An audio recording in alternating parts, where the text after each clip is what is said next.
வலிமார்கள் வாழ்வினிலே பெருந்தகை அன்னவர்கள் நீண்ட காலமாக 3 நாட்களுக்கு ஒரு முறை மட்டுமே உணவருந்தும் வழக்கமுடையவராக இருந்தார்கள்.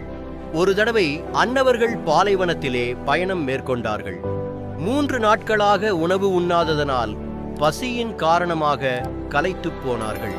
எங்கேயும் சிறிது உணவு கிடைக்குமா என்று எதிர்பார்த்த நிலையில் வானில் ஒரு அசரீரி ஒலித்தது.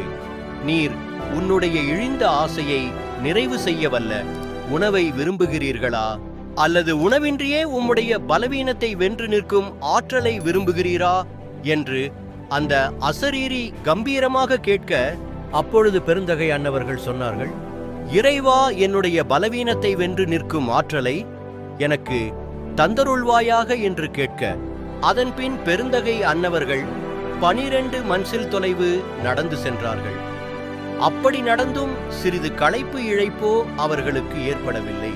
ஒரு தடவை ஒரு காட்டின் நடுவே சென்று கொண்டிருந்த போது அவர்களுக்கு கடும் பசி ஏற்பட்டது.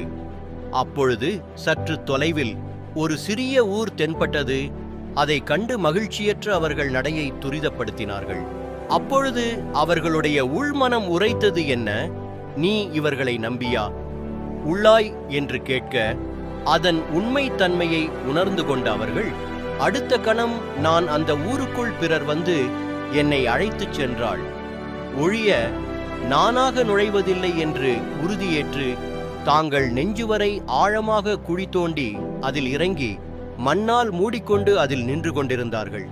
நள்ளிரவில் அந்த ஊரிலே ஒரு அசரீரி ஒழித்தது, ஊரை உடையவர்களே, அல்லாஹ்வினுடைய நேசர் ஒருவர் இன்ன இடத்தில் நின்று கொண்டுள்ளார், அவரை போய் விசாரியுங்கள் என்று அது கேட்ட மக்கள் அவர்களை நோக்கி ஓடி வந்து குழியை அப்புறப்படுத்தி தங்களின் ஊருக்கு அன்னவர்களை சுமந்து சென்றார்கள். இப்படியாக ஒருமுறை அவர்கள் மக்காவை நோக்கி நடந்து சென்று கொண்டிருக்கும் பொழுது பனு ஷைஃபா என்கின்ற இடத்தில் ஒரு அழகிய தோற்றம் கொண்ட இளவல் மரணித்து கிடந்தார். அதை கண்டு அவர்களுடைய முகத்தை பெருந்தகை அன்னவர்கள் உற்று நோக்கிய போது அந்த இளைஞர் பெருந்தகை பார்த்து புன்னகை பூத்தார்கள்.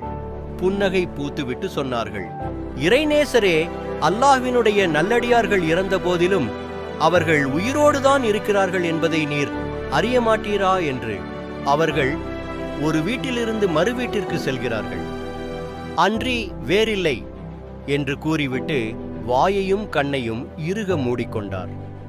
அந்த இளைஞர் இப்படி தங்கள் வாழ்நாள் முழுவதும் பலவித அற்புதமான ஆன்மீக வரலாற்று நிகழ்வுகளுக்கு சொந்தக்காரரான அந்த பெருந்தகை வேறு யாரும் அல்ல, அவர்கள்தான் ஆன்மீக தவனானி ஹல்ரத் அபூ சயீத் அல் ஹர்ராஸ் ரஹ்மத்துல்லாஹி அலைஹி அன்னவர்கள் ஆவார்கள்.